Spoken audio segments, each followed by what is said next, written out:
Hey everybody, this episode of Our Kids Play Hockey is brought to you by our title sponsor, NHL Sense Arena. Look, we all want our kids to succeed in hockey, but let's face it, finding training that's both effective and enjoyable can be a real challenge, and not to mention expensive and a total drain on time, especially if you have to drive to the rink, pay a private instructor. There's so many reasons that money gets spent on this game. But that's where NHL Sense Arena steps in. It's a virtual reality training game that brings the rink into your home that takes off-ice training to a new reality. It's designed to improve hockey sense and IQ, something that's lacking majorly in the game today for both players and goalies.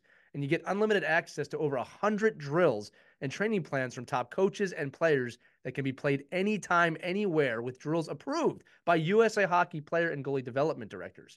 Look, improving mental hockey skills at home has really never been more fun, and any hockey player that uses this is going to have a blast. All right. I've used this before on my own, and it feels like you're so immersed in an arena, you sometimes forget you have a headset on. And again, it's not being on the ice, but it allows you to work on some of these skill sets like scanning, as I said before, hockey IQ, looking around the rink, making the right plays, that getting those repetitions in now as a hockey player are super important for your development.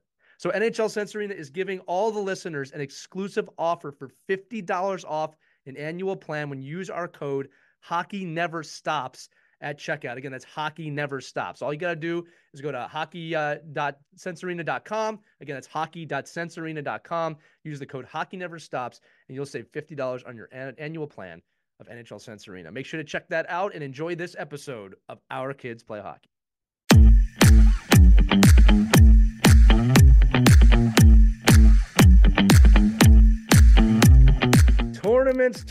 Tournaments. You know, whenever you're listening to this episode, there's probably a tournament coming up, but we're recording it right towards the end of the year, which means a lot of tournaments are coming up. So we decided to bring on some tournament experts, Brian and Whitney Harrington, who have been in this industry for 30 years, go over all the good things you should be looking for, all the bad things, all the red flags. There's no way you walk away from this episode as a coach, a manager, or even a player or a parent not learning something about tournaments. It's going to make the experience better. So enjoy this episode of Our Kids Play Hockey with Showdown Hockey Tournaments. And always, you got to remember this. We say this every episode. HockeyWraparound.com, code OKPH at checkout gets you 20% off your entire purchase, and you get to support us and this show. You can get anything from Our Kids Play Hockey's book, When Hockey Stops, that Christy Casciano Burns and I wrote. You can get it personalized and signed to whoever you want. You can get the top blade protector in the world, the Hockey Wraparound itself. You can get the dry stick, which is a portable gear drying rack. Fits right in your hockey bag, really consolidates the space. A lot of solutions for hockey families over at hockeywraparound.com, and a discount for you when you use OKPH at checkout. I'm doing my best smooth radio voice while I'm doing this ad. I hope it's working. If it didn't work, no worries. Let's get into the episode right now with Showdown Hockey Tournaments on Our Kids Play Hockey. Hello, hockey friends and families around the world, and welcome to another edition of Our Kids Play Hockey. I'm Lee Elias, along with my faithful co-host, Mike Bonelli. And it's the time of year where tournaments seem to come every weekend, depending on what team you're on.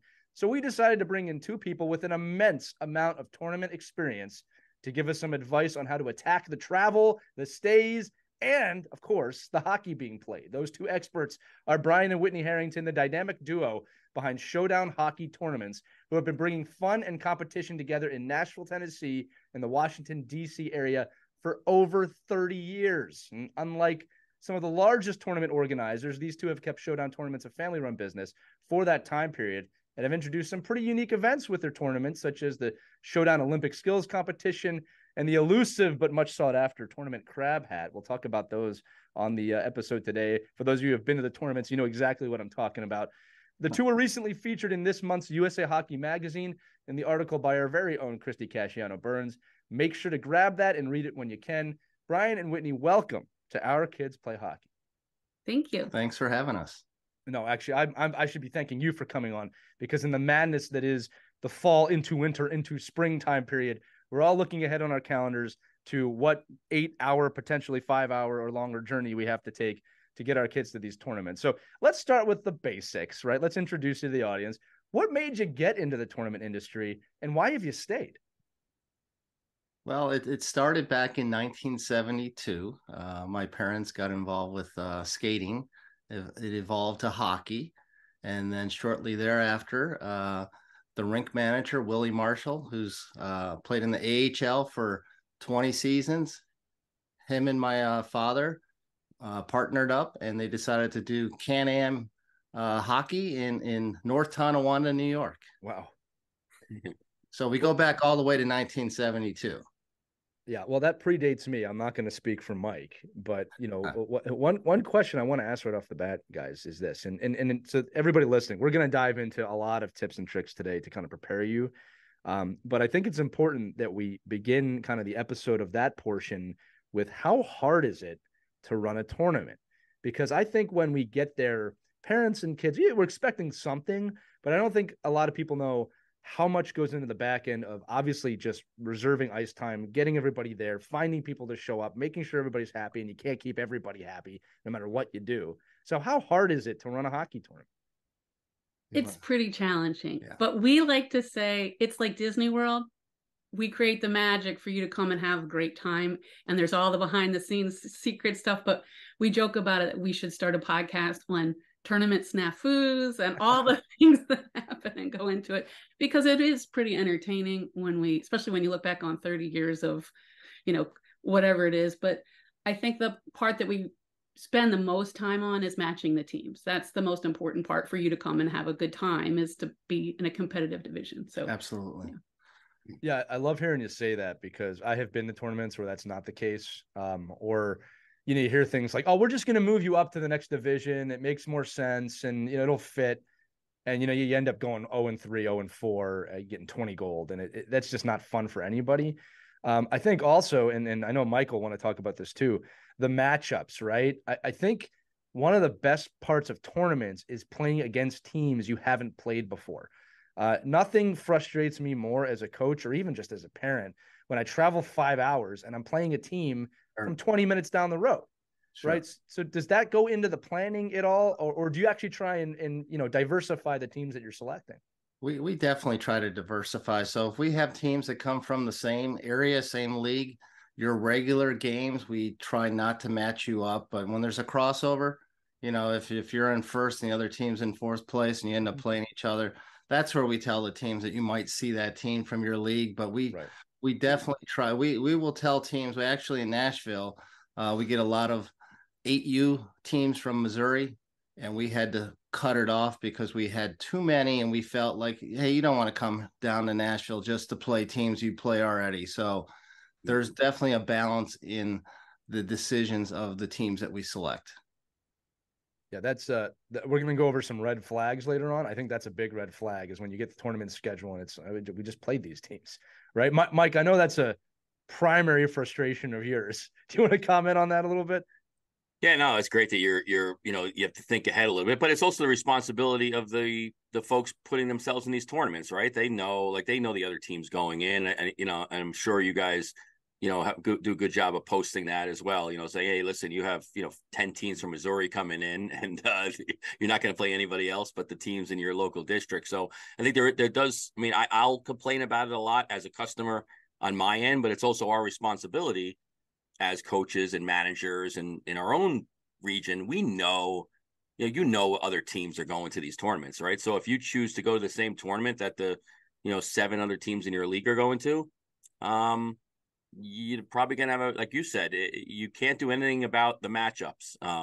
Once you get past that first round, right? I'm sure you guys try to do a good job. Like I know the one horror story I heard just recently was 2 teams leaving school on a Wednesday to fly down to Florida to play in a tournament where they played the team next to them, the next town over. They played already 5 times on the Thursday morning of the tournament, right? So this is, to me, that's just egregiously an issue, on everybody's part.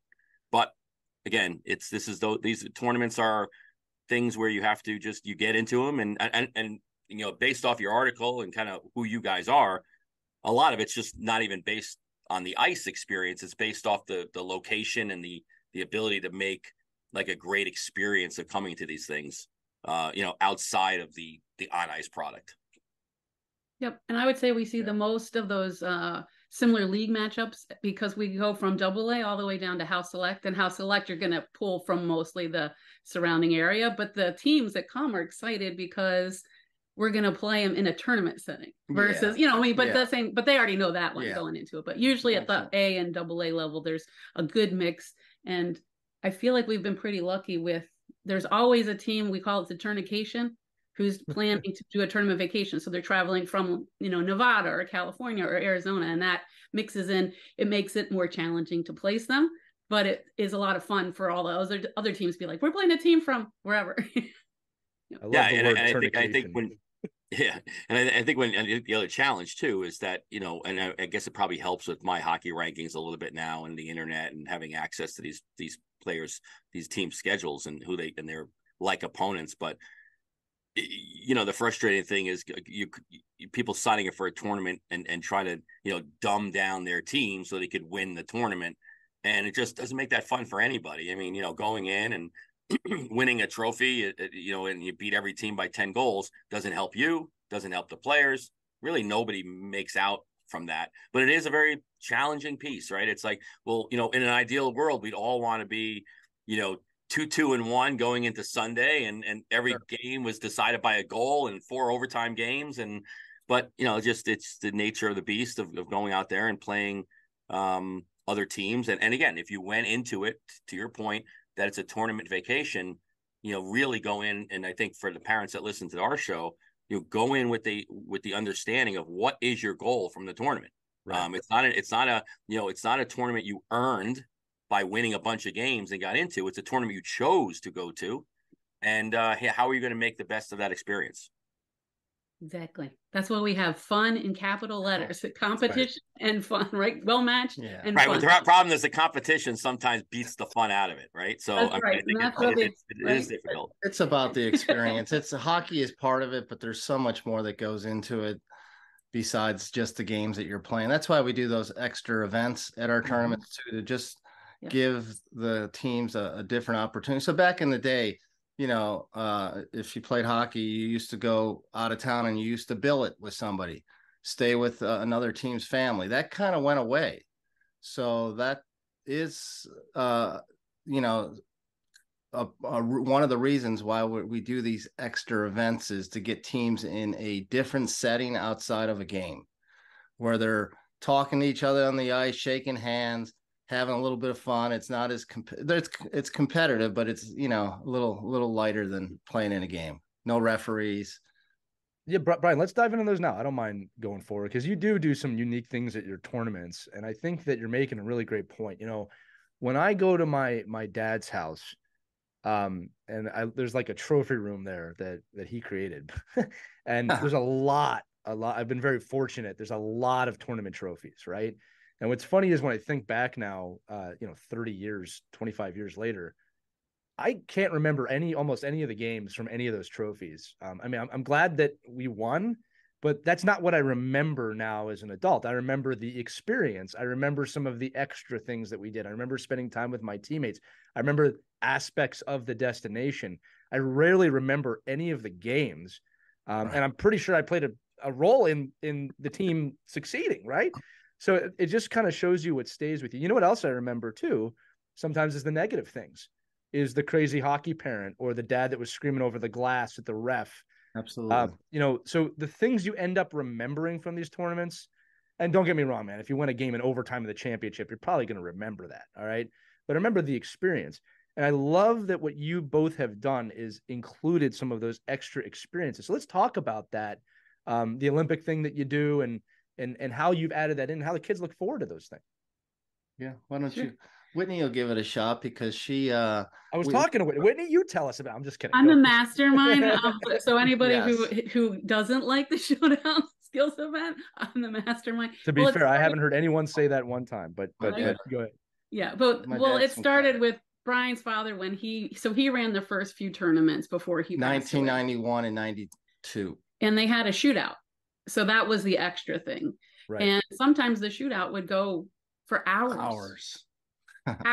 It'd be 11 o'clock at night. And these little kids are still shooting on. So then we started to hear from the parents about the poor goalie, but it was all this fun and they got this cool plaque and it was all exciting until that was the problem. And the other one was there has to be a way to end it in a timely fashion for the sake of the kids and having some more fun. And you're picking, and in that setting, you're picking out the best. The coach is going to pick the best player and the best goalie, and that's not what we were trying to accomplish. Yeah. So then I said, okay, let's figure out a way to include all the kids and get them all on the ice from every team in the division at the same time.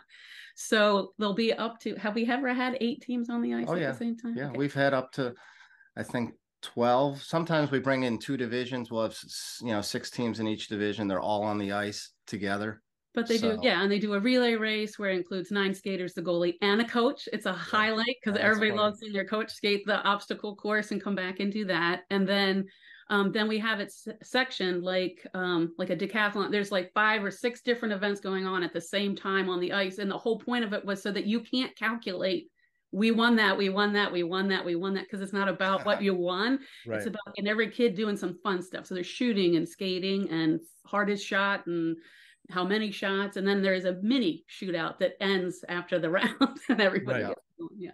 But then at the end of that is also where we do our participation part, where the crab hat comes in, or the cowboy hat, or a red, white, and blue hat for our capital Americana theme. So we just so that way everybody's getting something. You get medals during the Olympics and as well as the games, but it's something that's totally different. There's our cowboy hat. There's the cowboy.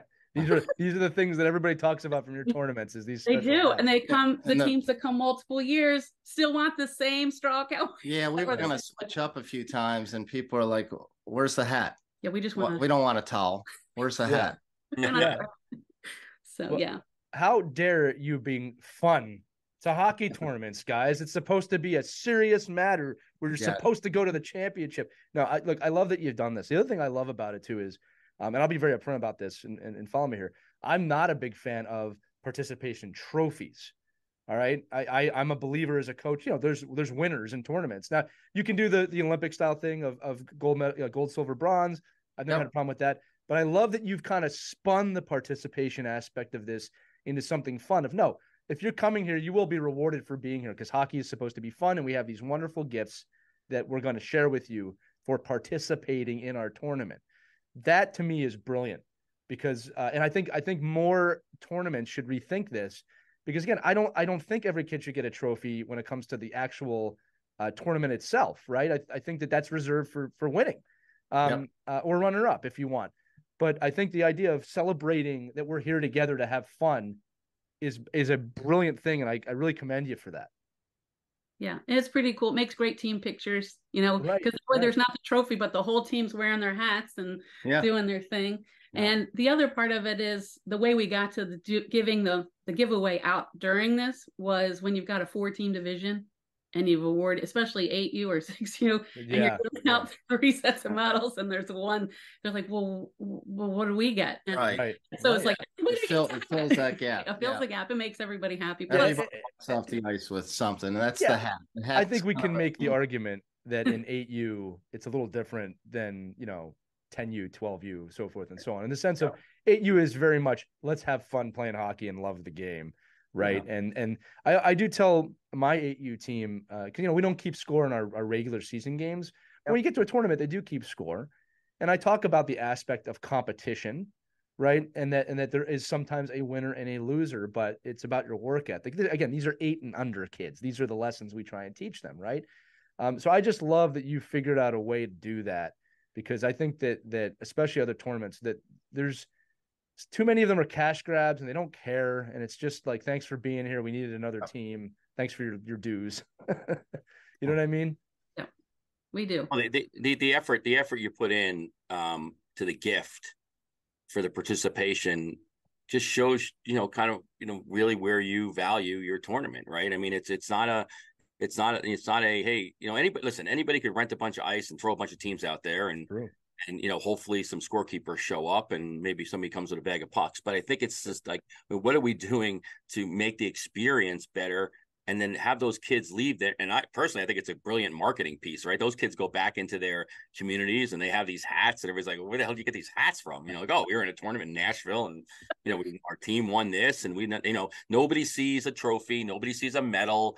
Those things are gone. I mean, those things just, I mean, half But they the time remember the hat. they don't get out of the bottom Yeah. of the car half the time, right? Or they're stuck in their hockey bag for the rest of their life. But I think it is great. I personally love that kind of stuff. I love the fact that a player can leave. It's the reason why when you go to the Quebec tournaments that they do the pin exchange, right? Because there's meaning behind it, and people anticipate. I mean, imagine if you went up to Quebec and they said, "Oh, by the way, nobody's doing pins." Yeah. People would freak out. They'd lose their minds. It would be, I mean, I'm sure the same reason if you stopped doing hats one year, somebody'd be like, whoa, what happened here? You know, we came here because of this. We came for the hat. Yeah. But we did have the supply shortage with the hats, and they had headbands, but they had crab tails, whatever. But to the pin exchange, we do run a pin exchange as well.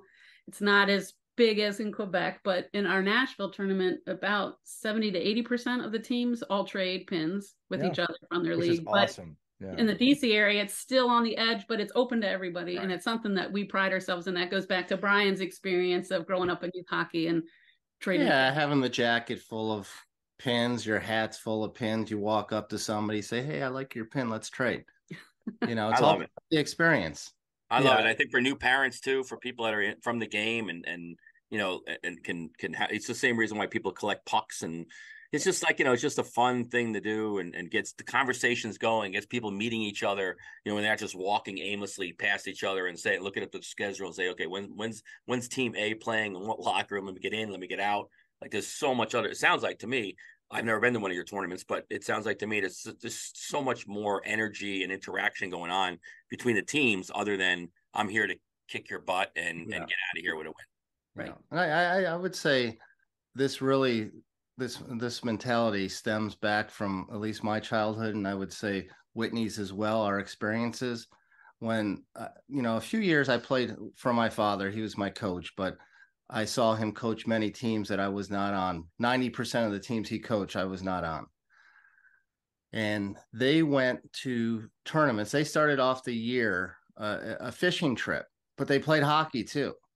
So they would go up to Canada, stay at a cabin and fish all day and then go play hockey. And all his trips that he would do, you can go swimming. Let's go skiing.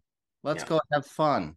Then we'll play hockey. And if we win, you know, we win. If we lose, we lose. But it wasn't focused on, we got to go to that tournament and win. It was focused on the experience of having a good time with the families and the kids, with other things to do other than play the games. And I think that's a little bit lost today out there in the hockey world is, you know, hey, we're traveling to Nashville, Tennessee, and let's have the best experience in time. Let's make the most of it rather than just focus on, we got 4 games to play and we got to be well rested. And because the kids actually come out and play much harder for you when you've let them, they'll give you that extra mile when you've let them, you know, you unleash the reins a little bit.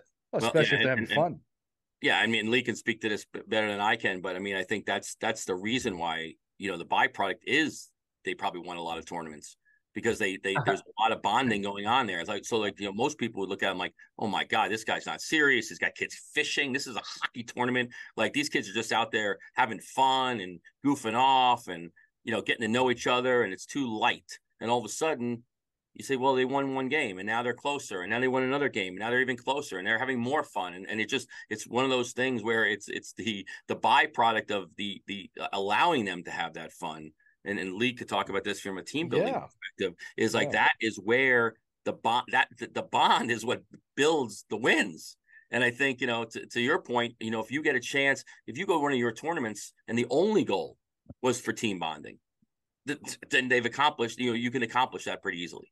Well, I can absolutely speak to that too, Mike. And look, it goes back to the pins we were just talking about, like in the trading of pins and talking to somebody from another place that you don't know about, and just even having that 5-minute conversation. We did a whole episode about the importance of communication recently, right? For young kids to meet kids from other places with accents, even other countries in some places, it's so important to see that there's another world out there. I mean, I remember when I was a kid, Mike, I went to a tournament. I met a kid from Brampton, Ontario, and I had never met anybody from Canada before. And, you know, it's like, you know, it's a different world up there for them. And I was from the city, and it was a totally great conversation and perspective that I needed to have at a young age. I was a teenager.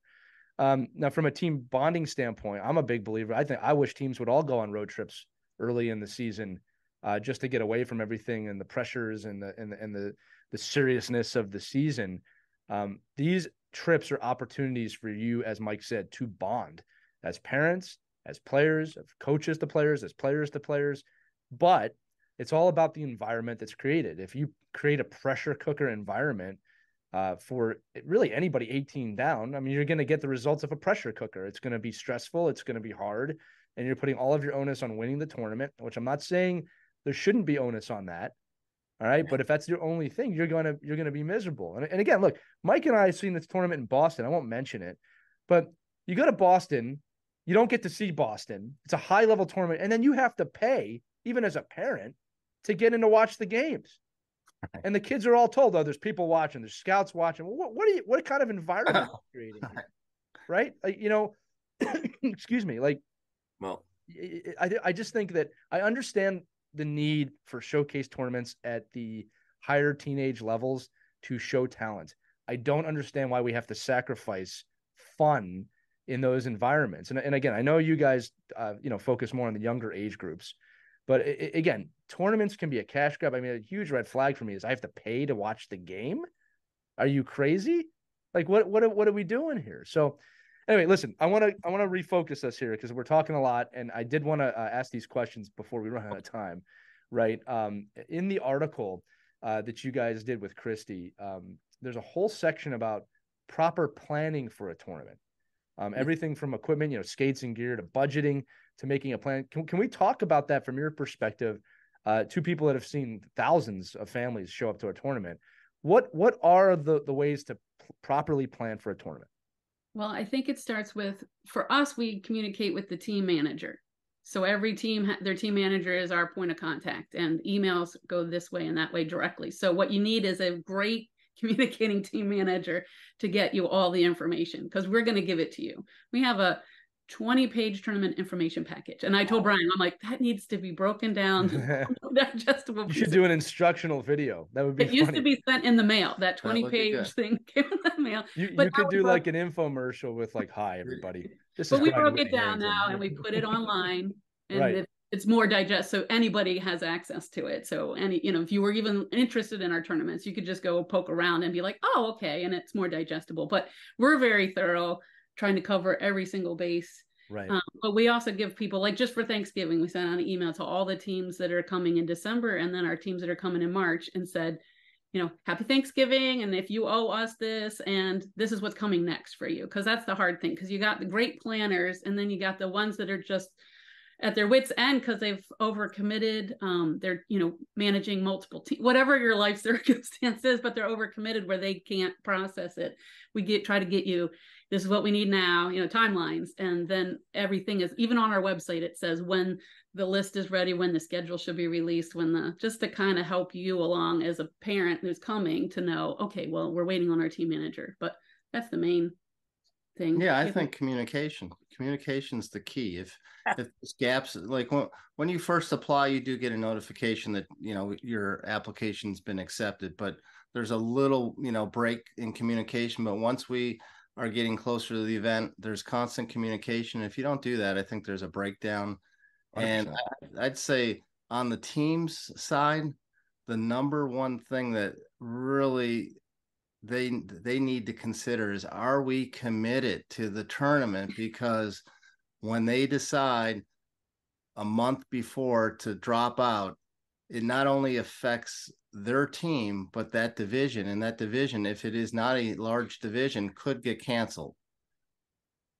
That's a great point. I'm sure that the team thinks about the other teams that are wanting to come and have planned to come. It's in their budget. We picked our 2 or 3 tournaments for the year, and now a team or two drops out and it folds the whole division. I think that's something that could use a little bit more thought from the teams when they're selecting tournaments. Yeah, I'm going through that right now. I'm like, are we going? Who's going to this tournament? Because the minute I get my flight, that's it. Like, I'm going. Right. I'm going there. So I don't know about you guys. I will be there. Just please let me know if the team, and I'm not the team manager. So, but I'm just saying, it's just like one of those things where you're absolutely right. I mean, but it's that's systemic, right? For any sport and anything we're doing, think about the other, like, you can't just sign up for something and be like, well, it doesn't matter if we don't go. Well, it does matter because you've affected the tournament, probably six other teams, or in this case, maybe five other teams. You've affected people's travel plans. You've affected people's destination. You've affected your own parents. Like there's nothing worse than a tournament, sending you out the schedule the Monday before the Friday's first game, right?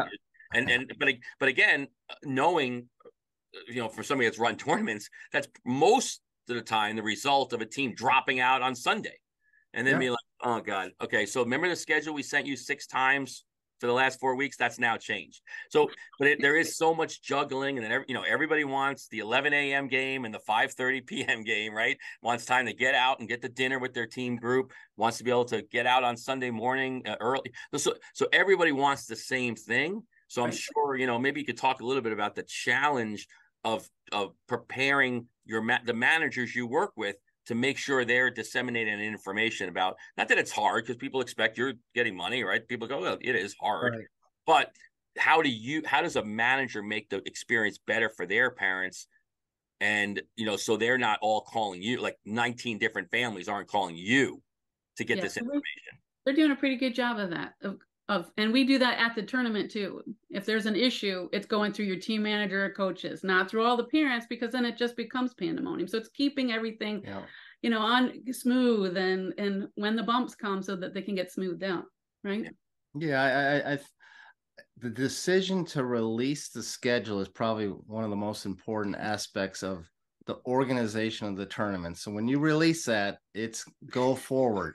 It's because you don't want to have to call referees, scorekeepers, the rinks, move teams between rinks. Right. Part of the decision on where they play is if you're out of town, what hotel you're in. Well, we had you at the rink that's 20 minutes away, but now we've had some changes. Now you're playing at the rink that's 45 minutes away. We try to, I think that's an important part, is when do you release the schedule? That everybody's committed and there's not going to be any changes. And we've been pretty successful at that. We've had very few times that we've had to go back and change the schedule. And that just keeps everybody kosher and everything moves forward without any hiccups. Because once you change something, you find out, a team went to the wrong rink. They were using the old schedule. Somebody got missed. Yeah, referee got missed. The scorekeeper got missed. Somebody's going to get missed. Super important to get that timing right once you launch that schedule. But I think to Whitney's point too, it's also important for the manager to communicate that properly to you. Like, a lot of times, like, I'm sure this doesn't happen, but you're not sitting at the table at the tournament like, listen, that was Wendy's fault. We had nothing to do with it. Like, this person is the worst manager. Like, it's always like the customer is always right kind of philosophy. But the customer can really screw things up for you if they're not getting you the proper information. Sure. So we try to, we stated in the original information saying, like no scheduling requests are honored. And that's for what you said, Mike, because if everybody said we want to play at 11 and 5 because we're going to the pro game and we're going to go have a team dinner, and this is like, okay, well, then how are you playing in the hockey tournament? But we also try, Brian does a really good job. He's a scheduling master where he spreads your games out so that you have time in between to go and eat a meal. Yeah, that's a great point, because you do go to some tournaments where you've got a 2-hour break between games. Yeah, we try to do 6, 7, 8 hours between games. That's awesome. I've been to 5 tournaments in the last 2 months, and I don't think I've been to the rink, to the hotel, to the rink, to the hotel, and in bed. I mean, I literally it wouldn't even matter what was going on outside. It didn't matter. I mean, but that's not my fault.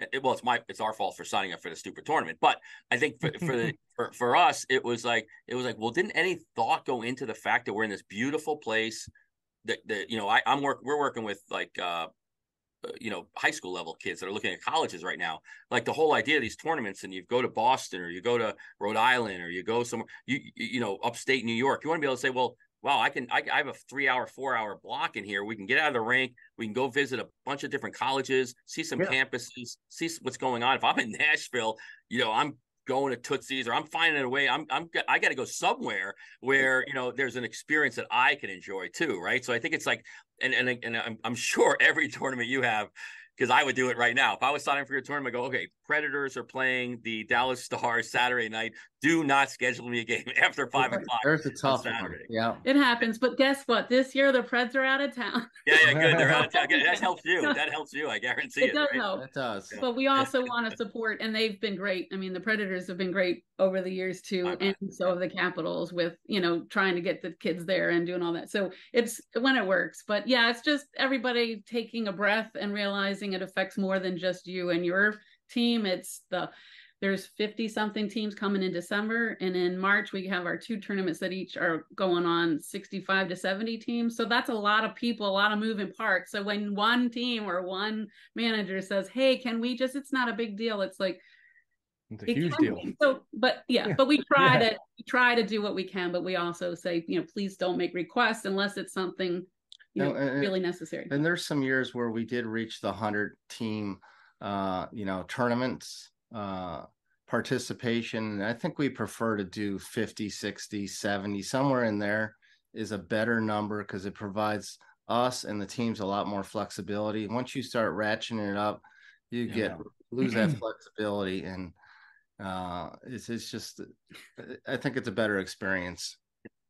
Yeah, but I'm glad you brought that up, because one of the things I think that's really great about your tournaments is that you did realize, like, hey, you know what, this is too much, right? And we can't operate to our standard because it's too much. Yeah. And I think that's something that when we're looking for tournaments, people should think about, right? Are there 100 teams in this tournament? Because again, it's not that the tournament would be run bad, but that might be a red flag of the there's too many moving parts. There's too many things going on. One of the other things we're talking about is these ice times. Look, I would say there are some situations where 2 games close together in a playoff scenario is very, very frustrating. If you're the only team doing it, if every team has to do it, it's all gravy. But as a coach, I often tell the parents and the kids, like, this one game or these 2 games are a horrible time for us, and that's adversity that we have to overcome together. So you're going to have to plan about it. You're going to have to do better with it. So, it's right at dinner time. We're going to have to think about our food before and after. So like all of these things at tournaments, the good and the bad, are opportunities for you as a coach or a manager or a team to overcome adversity. Things are not always going to work in your favor. Here's the other thing too. You want some mentality stuff? The team that gets to the playoffs that had 3 rough times is going to be a little hungrier to win than the team that had the perfect time. So convenience is not a guarantee when it comes to tournaments. What should be the guarantee is what you 2 are providing, which is a good, memorable experience with the opportunity to look around where you're at.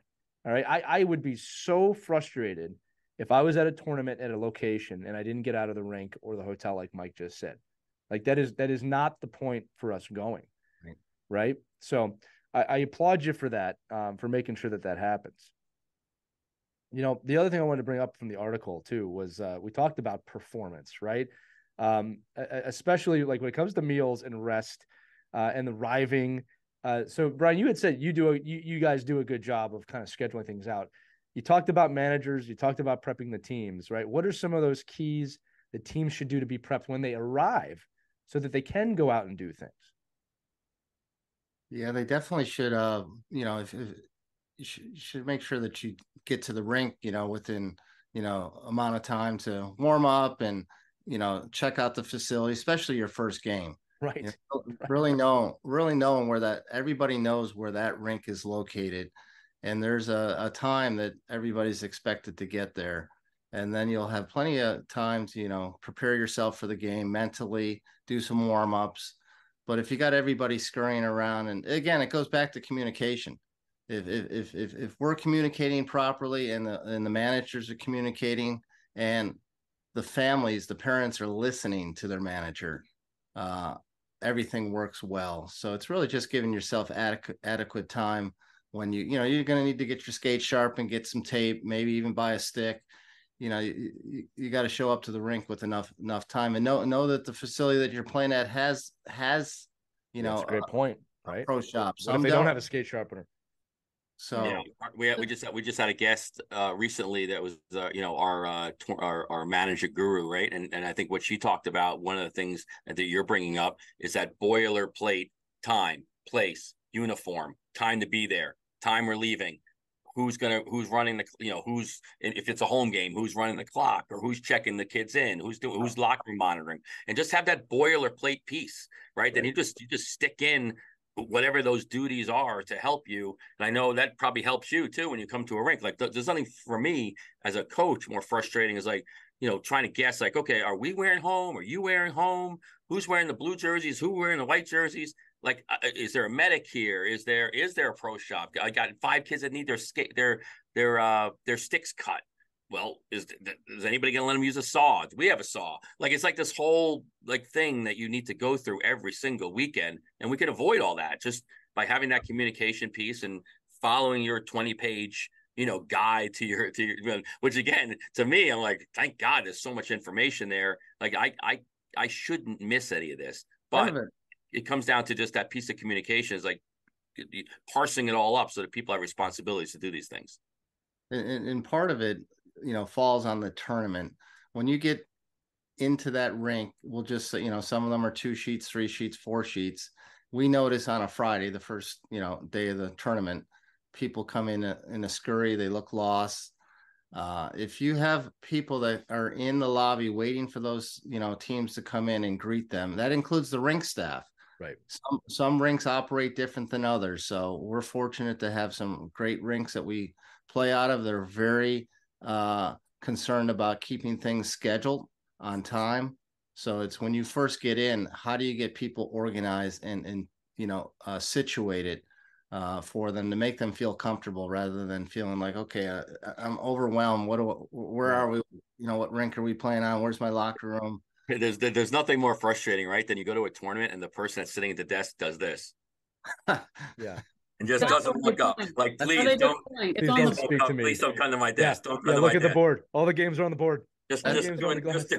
They just, but it's like, but again, that's like the old gap greeter, right? Just give me an opportunity to know that, okay, I'm acknowledged. I just paid $10,000 to be here. Thank you. I'm here for the great weekend. Just tell me where to go. Tell me when to be there. Tell me when to get out. Well, Mike, it's like here, the best ones I remember. Here's your tournament pack, right? Here's a bunch of information for you. Here's a table of information. Take whatever you need. What team are you on? Great. Here's the rink you're in. This is your first game. Is there anything we can do for it? We got to remember too. We didn't even mention this. This is after parents are probably dragging their kids, from a stressful. So just to get them to the rink on time, you're already stressed when you get there, and they're drunk. Most likely. Maybe sometimes some of them are, right? Like, never me, but yeah. But it's one of those things like that first, Brian, you make a great point when you do that first interaction is huge, right? Because it sets the tone for the whole tournament. Yeah. Right. So I think that, and again, I love that you guys do this because I've been to some horrible tournaments. I'm going to talk about some of these nightmares I've been to before, but let's stay on the positives too here with what's working. So you introduce them, right? And do you guys hire someone to do that, or is that just the staff? Do you educate the rink ahead of time? What are the best practices? So there's tournament tables set up in the lobbies of each rink. Right. And well, like Brian said, at the Gardens Ice House, their information center, they're very helpful and friendly. And at the Centennial Sportsplex in Nashville, super friendly. You know what I mean? So there's that combination, but we're sitting there, one of us or our kids or some other friends in the neighborhood. Luckily, they've been helping us over the years, right? So we present that tournament front of here's where you can get your information for whatever you need, right? So that's a helpful one. But I'm like, we need a flag so you can see overall the people because it gets a little crowded in the lobby. With they look for you, right? And look, just even seeing a smiling face, I get it, and again, I remember the best tournaments I've been to, sometimes they might even give the kid like, hey, here's a little candy or a gift, thanks for being here. The kids love that. The kids don't feel the stress the same way the parents do. The kids just want to go out there and play, right? And I think that helping the parents probably ends up helping the kids. Let me ask you guys this. This is going to be one that everyone relates to that's ever been to a tournament. I'm going to talk a little bit about some of the crazy things I've seen at tournaments, right? Or common situations that I would love to know how you kind of combat this or prepare for it. Here's a few off. I wrote them down. A few. I have been to a tournament where after the regular games were done, one of the teams had to do something the next day, so they reseeded the playoffs, which was insanity to me. So you earned your playoff spot. They had a team in second. They said, well, you're in fourth now because it doesn't work out for this other team. That was insane to me. That was one of them. I can understand why everybody was upset. I had one tournament where the rules were very unclear for tiebreakers, and again, tiebreaker rules at tournaments are insanely important. You guys are not going to disagree with that. You're shaking your heads. I have been there where you have multiple teams. There's a 3-way tie, and a team is selected. I was at one time where head-to-head was not the tiebreaker, that was terrifying to me. Yeah. And a team that didn't win against the two teams they tied with it was a goal differential or something, ended up getting in, right? Which again, I think in a competitive nature, in my opinion, you can disagree with me. Head-to-head should be one of the first tiebreakers when it comes to going to a playoff scenario. Then there's the referee situation. And unfortunately, when you get to a tournament, parents and people that are watching tend to watch every game like it's the Stanley Cup Game 7 playoff thing. And if my kid doesn't win in this game, or these refs, for lack of a better word, they're amateur referees. They're not NHL referees. They're going to do the best they can. And they're getting, I would never want to ref a tournament, just personally. How do you combat some of these crazy things? Again, from seeding to tiebreakers to referees, and then, even maybe out of control parents. I'll take a stab at that. Yeah, it was a big one. I'm sorry. It's a big question. Right off. We got with the seating has evolved. We used to put up the big boards at the rink. We stopped doing that since COVID. COVID really changed how we do everything. Everything's done, via website. All the standings are up there, all the points are up there. But when we used to do those boards, there'd be 30 people over your shoulder, especially when you're deciding who gets advanced. I remember that. My guys and gals at work, they all made mistakes. They added up something wrong. You came under the pressure. You can do the math, but there's too much pressure. Yeah, I remember seeing that. That's ridiculous. People are trying to tell you, it should be this way or that way. They paid you off. You got paid off to put that team ahead. Well, we always had a parent that would say, okay, if you win by 3 and they lose by 6, and if this team shows up at the rink 5 minutes late and doesn't come with their starting goalie, we're in. If we poison their pizza, they'll be. I'm just like, I can't even deal with it. I said, can we just go play the game? Go play the game. Guys, tell me where I'm going. It'll take care of itself. But that does make a big difference, right? You just throw it online. Everybody's on their phones. Boom. Yeah, it's changed everything as far as the acceptance of the results. And we do a system where it's done by game points. You get 2 if you win, you get 1 for a tie, 0 for a loss. Sure. And then we do head-to-head. That's our next criteria. And then we do period points, and then we do least goals and most goals. But people are always saying, do you combine the game points and the period points? No, if the rules are very clear that it's step by step by step. But the biggest challenge, I think, is once we place a team, we have quite a few people that want us to continue going down the criteria. We go back to the beginning. So if we have 3 teams that are tied, we place one. Those 2 teams, we go back to game points. Obviously, they're tied. And we go back because it's head-to-head that usually determines who advances. That's why we go back rather than continue. And that creates a whole lot of controversy for some people, or acceptance of it, and other people. It depends if you got in or not. Yeah, and I think it's so important that you know the rules prior to playing your first game. It kills me when anybody, coaches, parents, like, well, I don't agree with that's the way it should be. That's great. That's a comment for 6 months ago or 6 months from now. If it's clearly written that head-to-head is the tiebreaker, that's the tiebreaker, right? Whether you like it or not. It sounds like to me, and I've never received this from Whitney, but it's probably in the guide. Well, I would hope so. It is definitely in the guide. So when I sign up for the tournament, that's very clear. It's not like, well, this doesn't seem fair. Well, no, I know you shouldn't have signed up for the tournament. But I mean, if you want to change the criteria and how that all lays out, then go to the tournament that allows you to never win a game and still get into the finals. That's great. Go to that tournament. But I think when you're going in, it's just like anything else, right? You sign up. You should make that tournament, Mike. We'll be rich. Right. I mean, lose every game and still lose every game. As long as you paid, you're in. You're in the finals. And actually, if you pay more money, you get into the finals no matter what. So, but I think the issue is it's the same thing of everything. Like you can't go, well, I don't agree with this rule. Well, I know, but you signed up for the tournament. You signed up for even the league. Great With point. the rule there. So let's just use that rule. But I think it's so important too. And it sounds like you guys have buttoned this up. Is like your scorekeeper's got to be on task too, right? I mean, how what's the anxiety level between the game clock ending and the score having to be updated? From the person coming out of the penalty box. They actually want the score updated before the game ends, Mike. Well, we'll get a message. We'll get a message or an email that already has when's the score going to be posted. So the buzzer just went off. The referees aren't even out of the handshake line yet. And that's the other but one. it is a thankless. That's the part, right? That's the juggle. That's the like. And again, somebody like me would come in screaming and yelling at you guys. And you're like, okay, I got to act like this is the first time I've heard this complaint, but I've heard it, 7 million times, the same thing. But that's the dance of being a tournament director, right? Just saying, you're right. We're looking at it. We're going to make the adjust.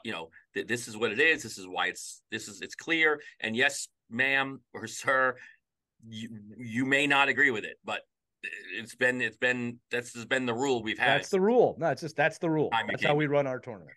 Yeah. And I think it's just, but I think but people get all heated up and crazy and for whatever, justified or not, they're to Lee's point, you're competitive and then you start throwing in, you haven't slept in 3 days and you probably have a flight to catch and the kids have been awesome. The kids have just been awesome the whole time. Right. The hotels never sent a complaint about the ball hockey, nothing. Yeah. So I mean, everything's going great, I'm sure. But it's like a very stressful. It's funny every tournament you go to, you're like, why the hell are we doing this? And then you sign up for the next one. But again, if you're having a good experience, that's what I love that in the beginning here when we talked about that it's not. I don't think you guys never. You never introduced the tournament as, oh, when you come here, you're going to be shown that you're the top 10 ranked team in the country, and this is going to be, we're going to compete into the death. It's like we are trying to schedule here for you to have a great experience, and we want you as a concierge to you have that experience, and that's, I'll tell you, that's doesn't happen in a lot, and it certainly doesn't happen in a lot of these bigger tournaments where they act like it's a showcase, but all it is somebody scheduling teams to play each other. And I think when you look back at the history of our tournaments, like I said, early 70s is when we started, probably all the way up to close to 2000, maybe 1995, we were AAA tournaments. We transitioned from a AAA type tournament to more tier 2. And that tier 2 also included all these house select teams that didn't have tournaments to go to. So I think we opened up an area that we felt we were comfortable with, providing a tournament for that type of hockey. I think a lot of AAA hockey anymore. I think that was our basis. Sometimes the non-AAA kids can enjoy a tournament more than AAA because there's so much pressure at a higher level sometimes to perform. Man, some of the lower level tournaments are great because you get that competitive atmosphere. And I think even from a development standpoint, kids can discover a lot about themselves from a confidence standpoint, from a team standpoint, when they're introduced to that environment. Something you brought up earlier, I wanted to bring up about just tournament guidelines. You had talked about period points. And I love hearing you say that. And again, everyone does it a little bit differently, but the idea is that whether you win or lose a period, there's a tally for that of some sort, so that if there is a tiebreaker, you can go back, okay, who won the most periods during the weekend? The reason I love this is because I am very much against goals for and goals against being high up on the list of tiebreakers. I think there is a point that they should come into it. All right. But the problem with goals for and goals against is that you'll get a 20-0 game, a 25-0 game, because someone says, and here's the thing, it's not really the team's fault at that point. If that's the tiebreaker, it's, well, we got a 20 goal this team or 10 goal this team, so we can get that tiebreaker. And that is not fun for anyone. And I love as a coach being in a position to say, hey, let's win the period. All right. Let's win the shift. Let's win the period, because you never know. And I've been in tournaments where we've advanced, or more importantly, didn't advance because we didn't win every period. And it's a great lesson for the kids this is why playing the whole game is such an important aspect. You can't ever think that you've won. That's a lot better than, hey, listen, we got to get 10 goals this period. If we get 13 goals this game, we advance. Well, I hate that. it's also the whole, like, as you're speaking about, like, the type of teams that you're catering to right now, those teams probably aren't going, like AAA teams are going to 17 tournaments a year. This is probably their tournament. Like, so that experience becomes even really more important for the kids, because it's probably something they normally don't get to do, where these other high level teams every weekend is a showcase in a tournament, right? So I think that's number one. And I think number two, just the criteria of, when teams play. And I say this all the time, like, you can't in a youth hockey world say, well, this team won this game. I go, yeah, but does your team split goalies? Does your team even have a goalie? Does your team have, so, like, it's just this, did 4 kids show up for Saturday and miss Friday? Or did 5 kids leave Saturday because they got a lacrosse tournament or they got soccer? Like, there's so many variables in youth hockey. It's not like, that you get the lineup on Monday morning for Monday Night Football. Here's the starting quarterback and here's who's going to play. You have no idea who's coming sometimes, right? So I think having the flexibility as a coach and a parent to know that, all the pressure is not on scoring all these goals or not letting up goals. It's just, if you're smart and you really know the system and you're really into this kind of thing, I guess, in a tournament, you can start to say, hey, we need to win 2 of our periods. We could play this goalie. And then if this kid, doesn't matter if he gives up 20 goals, we still are ahead. We could win 2 periods. Like, I don't know. There's a lot of strategy that can go in there if you're really going to get that deep. It enables coaches to coach better with those rules. I think so.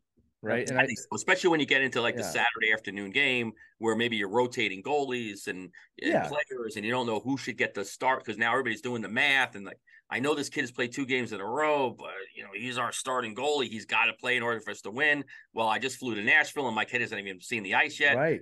So it's like there's all kinds of, but it sounds like your tournaments, because they're geared, and I don't mean, and this is not like a reflection of the level, but it's toned down a little bit. Like, there's not that piece. Like, listen, I've been in tournaments right now where coaches basically won't pull their goalie, because if they lose by 1 more goal and it falls out of the My Hockey ranking, algorithm, that all of a sudden they're going to get knocked out of a 50-point mark and they're going to be a 64-point team. Which I'm like, this is how we're coaching. We're not coaching to win. We're coaching to manipulate the algorithm. Which, if I'm a AAA, AA, if I'm in your tournament, I'm just coming to play. Yeah. No, but we have some of those ultra competitive coaches. Oh yeah. And their teams don't have as much fun.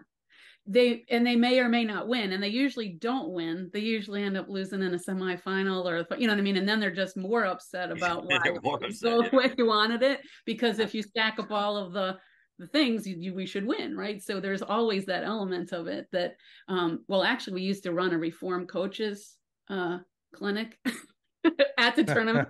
We built a wooden post. It was actually for digital photography, but Brian's dad it's this whole, we're all about good sportsmen, how to be good sports, right? Be a good sport development. They're all kids, whether they're the 8Us to the 18Us, because we go all the way up to 18U.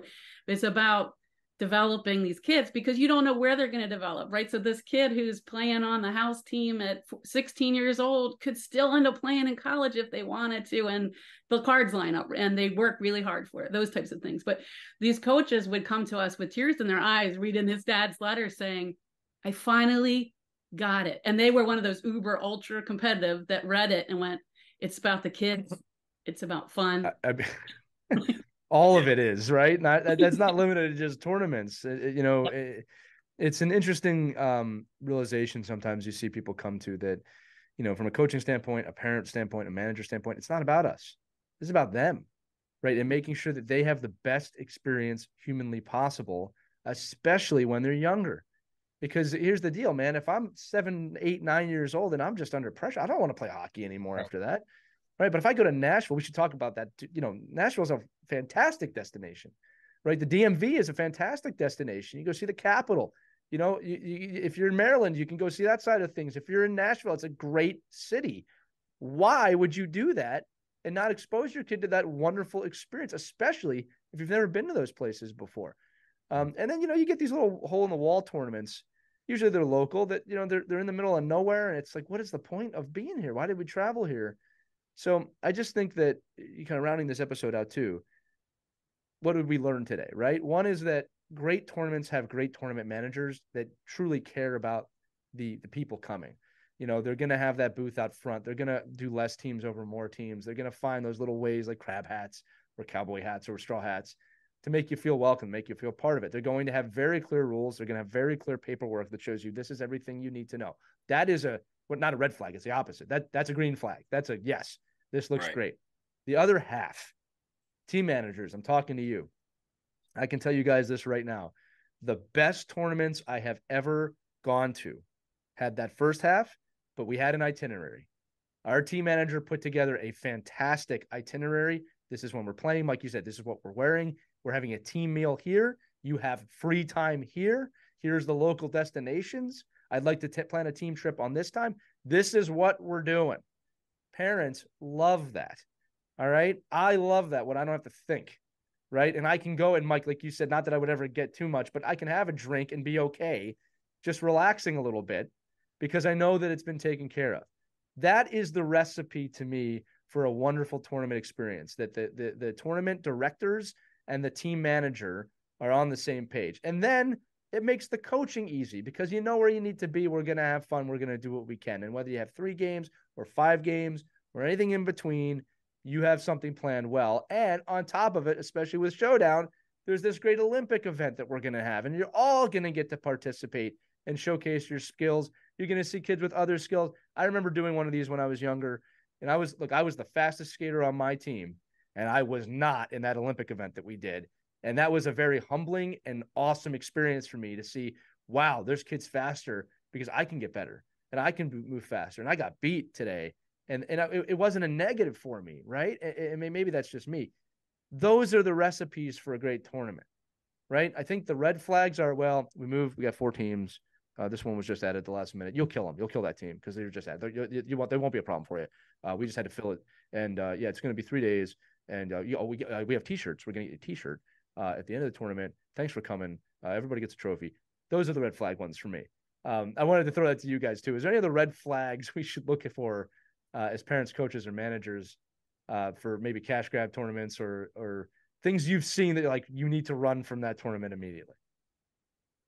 Well, I think it goes back to communication. If nobody writes you back and you're the contact, that's a red flag. Dun, dun, dun. Right? Yeah. If you're not getting things by the deadlines of when they say and there's no information, like no follow-up, those are them. But that's scary. The most important thing is the communication, and I say pack your patience. Love it. Remember that. That's great. Pack your patience.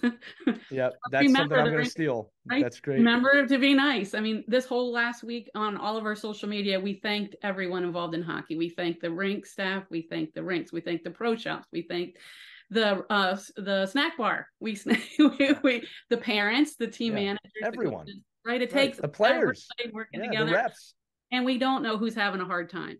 Like over the years, there's been crazy stories of, I don't want to say anything because I don't want to get up, like teary, but families who had a serious accident. Right. And so, you know what I mean? And they're coming to the tournament. The rest of the team comes and plays in the tournament. That's something like, telling the other team like, hey, let's remember to be good sports, but also just remember to pack your patience when you're waiting in line, when you're trying to figure something out. Because it makes it easier. As Mike said, the Gap greeter. I used to work at the Gap. I was a Gap manager. There you go. So perfect. I understand the whole, customer service is it for that too, is smile. And as a parent, player, whoever, just smile. Walk in the rink and smile. Yeah, have a good time. Say thanks. Say hi. You'd be surprised what's going to come your way. Right. How are you not having fun in Nashville anyway? I don't understand how it can even be stressful at all. Maybe Washington D.C. I could see a little stress, but I mean, for depends if it's an election year, Mike. To be sure, right? That one goes Friday. Everybody's in a good mood. Saturday it starts to get a little more tense. Yeah. Sunday it gets a little because everything's about the final championship. Which is fine. I would add something. Just a red flag is if you have access to the results and you look across not just one division but several divisions, and you start seeing that one team that's blowing everybody out. And it's not just, there is a division here and there that happens. But if you see a lot of high scores and then you see a lot of divisions where there's a team that's dominating, it says that they're not selectively trying to get the teams as tight as possible. And that is hard to do. But I think that's a red flag as well. That reminds me of one more. Yeah. I just forgot what it was. Oh, if there are no local teams, in that tournament. Ooh, that's a good one to think about too. I mean, unless it's an elite, which we're not, but you know what I mean? If there's no local teams, why are the locals no locals? Yeah, they know not to show up, right? Like Right? no, I think these are great things to look for. And then again, above all, it's about having fun at these things. Even at the AAA level, if you're not having fun, what are you doing? And like, I'll say this, I'll put this out there. I cannot think of one game or one tournament ever played where someone's entire career was based on that one thing. Oh. All right. Like if you want to quote unquote make it, it's the culmination of many, many years together in a lot of different things to get to an elite level tournament or a fun tournament. Right. I think we got to remember that when we walk in, that even if it's a high level AAA showcase for colleges, you know, look, I'm a coach. I would never recruit a kid on one game. Like alone. I'm saying I would look at the body of work. I'm not saying you can't show up in a game and impress me and then stand out. Of course you can. But I'm looking at everything, the parents. I'm looking at the family. I'm looking at the body of work. Where did they come from? Right? Where did you play when you were a kid? And I think that we can forget that too much rides on this, or that the idea that the only way to have fun at a tournament is to win. Winning is very fun. I'll be the first to say that. I love winning. All right. But it's not the whole thing when you go to a tournament at a destination. Now, the way I want to close out this episode, we're talking about the red flags. I'd love to hear from both of you, just your favorite story from a tournament, like the most heartwarming thing you had seen at a tournament that you love, that really made your week, made your month, made your year. Let's end on that, because I think a lot of those moments happen too. You know, when you see things like kids from two different teams shaking hands, or, you know, a team that just lost and a kid consoling them, or just a team that didn't win a game having a great time. You know, what's your favorite stories from the tournaments that you've run? Want to go first? Go ahead. I go first. Well, we're supporters of the underdog always. It's just you got to root for the team that's, you know, having the hard time. And so that Showdown Olympic skills competition, so many times. So it's not one specific one, but I remember the first time it happened because it's stayed with us. The team, they didn't win, but they won first place in the Olympic skills competition. And they got a gold medal and they got their crown. And do you know what I mean? But they're like, we didn't win the tournament, but we got this. Yeah. That's special. Yeah. And again, I love that there's multiple ways to see that, right? Because like, you know, one of the things going on right now in America, the NBA has that in-season tournament. And I love it because I think it adds some spice to the league. I think it adds some spice to there's another chance to win. This is something that happens regularly in Europe, by the way, that there's multiple chances to win, right? In America, we're all about the one big victory. So I love that a team can come there and say, yeah, but no, we did this. We did this. That's a great story. How about you? I think I got a couple real quick ones. One is, you know, during the screening process, finding that team.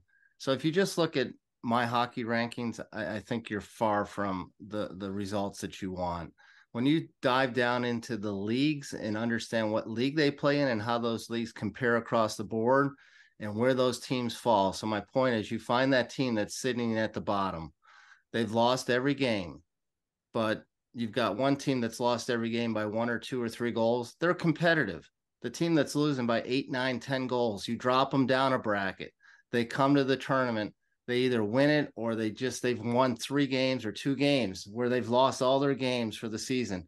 That is a great experience. And that's what we're trying to, you know, facilitate our tournaments, is to give those teams an opportunity that they don't have in their league play. Right. Yeah, no, we love, I mean, that's a great, I mean, that just shows what you're doing, right, you know, from your side. You're not just taking a check and saying, okay, where do you want to play? Oh, we want to play in the highest division or the lowest division. Okay, great. You're in, see you later. You know, you'll get an email from us, you know, in a month. But let me ask you a real quick question, because based off of the good things, so a red flag to me would be never seeing an organization go back to a tournament that they went to. Like, do you guys have multiple, like, do you have organizations that come every single year to your tournaments? Yes. Yeah, for sure. Like to me, that's like, I want to see organization A. It's like the pilgrimage every year that they're going to send their squirt team and their mite team is going to be at your tournament, and you just pencil it in like, oh, yep, they'll be here every year. They're not just shopping around. They're coming, and this is like a place where I think, like, if I'm a family member of a kid that's coming from like learn to play, I'm like, oh my God, in 2 years we get to go to Nashville and we get to go to this tournament, and this is the experience. I see all the kids walking around with their crab hats and their their cowboy hats. Like, to me, that is a a piece that I want to see as a hockey organization, that wow, we're sending our kids to the same tournament that's successful every year, whether we win or lose. But we're in there, and obviously these parents are coming back with this great experience. For Nashville, we're going to give a shout out to St. Peter's hockey. They send as many 8U teams as we can accept. So I think they are up to 7 or 8. We had to stop, and they're on the wait list because there's more than St. Peter's. There's also Chesterfield, but we'll give a shout out to St. Peter's. The Queen City Royals always sends a bunch of teams to our Maryland end. The other cool thing is our local teams, Navy, Bowie, Tri-City, Maryland Junior Black Bears. They're all coming to the 2 here, but they're going to Nashville now. And they picked us over. There's a tournament almost every weekend in Nashville, but they picked to come to ours because they've had that experience. So that's another claim to the testament of that they like what we did. Carolina Junior Hurricanes is another one that consistently comes to our tournaments, in both Nashville and DC. See, to me, that to me, like, that's like one I know, I know organizations that just go to Can-Am every year, and it's one weekend, and that's what they do. And I think there's enough organizations around, but I love the fact that you guys are seeing those repeat organizations, not just the teams, and then it becomes that destination place for your teams to go into. Awesome. And a story that I remember, there was a couple things I was going to share with you. Is my tournament director at 6 a.m. in the morning, he calls me, he says, I think we got a problem. The alarms are going off at the rink. I'm like, what? I said, go in and see what's going on. He goes all the way to the back to find the rink manager. He's up in the rafters pounding with a hammer on some pipes. Don't know what he was doing. He probably knows all the bugs at the rinks. But the one rink, the compressor went down. Oh, no. Starting to take water because it was overnight. So now we show up. You've got a whole sheet that you're like, what are we going to do? And Whitney had mentioned the Maryland Junior Black Bears. Nelson Burden happened to be at the rink. And I said, Nelson, we got an issue here. Is there any ice over at Piney? That's where his team plays out of. He made some phone calls. And before you knew it, we were rescheduling the games. And wow. All worked out. We didn't even get behind by the end of the day. That is amazing amount of teamwork and generosity there, because you don't see that too often. It's just, that's your problem, kind of. That's your mentality. And I love hearing things like that, because look, at the end of the day, and this is kind of the whole aura of the show, it takes a village for all of this stuff. And Brian, when you tell a story like that, the thing I always like to echo back to the audience is, like, the kids see that. Right. The kids see the adults working together. We're always on the kids for working together. We don't work together so well all the time as adults. So when you see adults working together, you see something organized well, kids pick up on that stuff. Right. Oh, I remember I had a good time. And as a parent, it gives you the ability as a coach. Well, yeah, it was a really organized tournament. Right. They really did a good job. You see what it's like when you organize and you plan ahead and you do all these things. I mean, there's a lesson in that alone. Right. But I got to tell you both, God bless you, because while there's a lot of positives and I'm sure a lot of negatives, you two have been doing this for a long time successfully. Like what you just said about the teams will travel now to your destinations, I think that tells the audience everything they need to know. So look, we could keep going on for probably another hour here, but we're out of time. So above all, I want to thank you both for coming on here today, because it's been really insightful, but we got to dive into the kind of like the behind the curtain of how these tournaments run. And I know I'm walking away with, well, I need to look for that more often too. And I need to think about this as well. So again, thank you guys for being here today. Thanks for having us. And that's one thing we do too. We tell people to contact us and ask questions. Just ask questions. I want to know more, or I've got a question about this. And especially those first year team managers, we say, you are not bothering us. We will answer every question. That's another rarity. Just to be honest with you, you are bothering me is usually what people hear back. So I love that you're down for that. And I didn't mean to interrupt you. I'm sorry, but like 100%. And then if I'm not mistaken, it's showdowntournaments.com, correctly, for people. If you want to look this up, you might get an influx now of teams after this episode of like, well, when's the next tournament? And Whitney had mentioned my father's letter. It's up on the wall behind over Whitney's shoulder. Yeah, If you go if to you're our watching. site, showdowntournaments.com, and click on information. Well, Gene Harrington. Gene Harrington, Yeah. you'll be able to read that. Yeah. Absolutely. Well, I'm going to say it again, showdowntournaments.com. Obviously, go check that out just to see how they do things, especially if you're a tournament director out there. These two and this family have been doing this right for a very, very long time. And the focus, again, is on the kids and having a wonderful experience. And the hockey kind of comes second to that. And I think that that's the right prioritization. Anytime you're looking for a tournament, or as you guys said, I love the tournication. We'll have to do a song for that one. But guys, thanks so much for being here today on the show. Thanks for having us. Thank you very much. All right, that's going to do it for this edition of Our Kids Play Hockey. Remember, all of the episodes are available wherever you listen to podcasts. Make sure to check out showdowntournaments.com. Look at that letter. Look at that website. And remember, if you can give us that 5-star review or subscribe wherever you're listening, it helps us out a lot. So for Mike Benelli and our friends from Showdown Hockey, we'll see you next time on Our Kids Play Hockey. We hope you enjoyed this edition of Our Kids Play Hockey. Make sure to like and subscribe right now if you found value wherever you're listening, whether it's a podcast network, a social media network, or our website, ourkidsplayhockey.com.